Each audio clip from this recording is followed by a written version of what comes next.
ನಮ್ಮ ಆಸ್ಪತ್ರೆಗೆ ವಿನಯ್ ಎಂಬ 28 ವರ್ಷ ವಯಸ್ಸಿನವರು ಬಂದಿದ್ದರು. ಸುಮಾರು 8:55ಕ್ಕೆ ಬಂದರು ಆಸ್ಪತ್ರೆಗೆ. ಬಂದ ಕೂಡಲೇ 5 ನಿಮಿಷದಲ್ಲೇ ಒಂದು ECG ಮಾಡಿದ್ವಿ. ಆ ECGಯಲ್ಲಿ ಈ ಥರ ಇತ್ತು.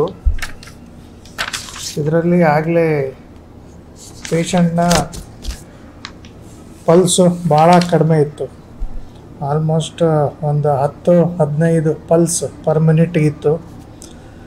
ಸತತ ಪ್ರಯತ್ನ ಮಾಡಿದ್ವಿ, ಆದರೂ ಅವ್ರನ್ನ ಉಳಿಸ್ಲಿಕ್ಕೆ ಆಗಲಿಲ್ಲ. ಪ್ರಯತ್ನ ಮಾಡಿ ಅದು ಮೊದಲನೇ ECG, ಎರಡನೇ ECG 12 ನಿಮಿಷದ ನಂತರ ತೆಗೆದ್ವಿ. ಅಷ್ಟೊತ್ತಿಗೆ ಆಗಲೇ ಫ್ಲ್ಯಾಟ್ ಲೈನ್ ಆಗಿಬಿಟ್ಟಿತ್ತು. ಬಂದಾಗಲೇ ಪೇಷಂಟು ಗ್ಯಾಸ್ಪಿಂಗ್ ಇತ್ತು. ಗ್ಯಾಸ್ಪಿಂಗ್ ಅಂದರೆ ಕೊನೆ ಉಸಿರು ಎಳಿತಾ ಇದ್ದರು. ಆದರೂ ಸತತ ಪ್ರಯತ್ನ ಮಾಡಿದರೂ ಸಹ ನಾವು ಅವ್ರನ್ನ ಉಳಿಸ್ಲಿಕ್ಕೆ ಆಗಲಿಲ್ಲ. ಭಾಳ ಸಣ್ಣ ವಯಸ್ಸಿನ ವ್ಯಕ್ತಿ.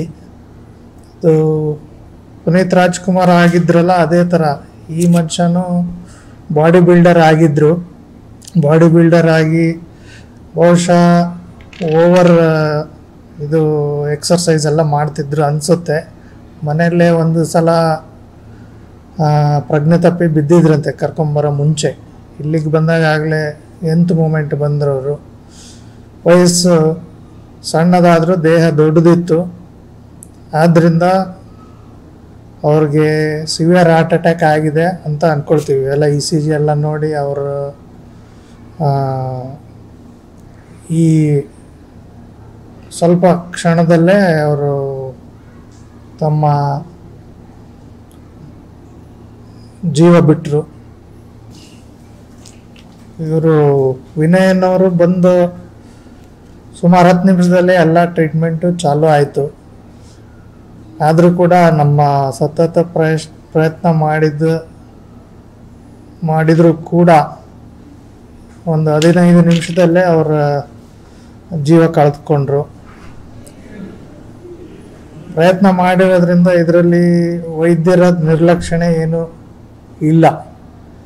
ಅದೊಂದು ಖಚಿತವಾಗಿ ಪಡಿಸ್ಬೇಕಂತ ಇಷ್ಟಪಡ್ತೀನಿ. ಇನ್ನೊಂದು ಏನಂದರೆ, ಈ ಥರ ಹಾರ್ಟ್ ಅಟ್ಯಾಕ್ಗಳು ಜಾಸ್ತಿ ಆಗ್ತಾ ಇದೆ ಈಗ ಸಮಾಜದಲ್ಲಿ. ಆದ್ದರಿಂದ ಎಲ್ಲರೂ ಸಣ್ಣ ವಯಸ್ಸಿನವರು ಎಸ್ಪೆಷಲಿ ಈ ಗ್ಯಾಸ್ಟ್ರಿಕ್ ಅಂತ, ಎದೆನೋವು, ಬಲಗಡೆ ಎದೆನೋವು ಅಂತ ನಿರ್ಲಕ್ಷ್ಯ ಮಾಡಬಾರ್ದು. ಆದಷ್ಟು ಬೇಗ ಆಸ್ಪತ್ರೆಗೆ ಹೋಗಿ ಚಿಕಿತ್ಸೆ ತಗೊಳ್ಳೋದು ಒಳ್ಳೆಯದು ಅಂತ ಭಾವಿಸ್ತೇನೆ.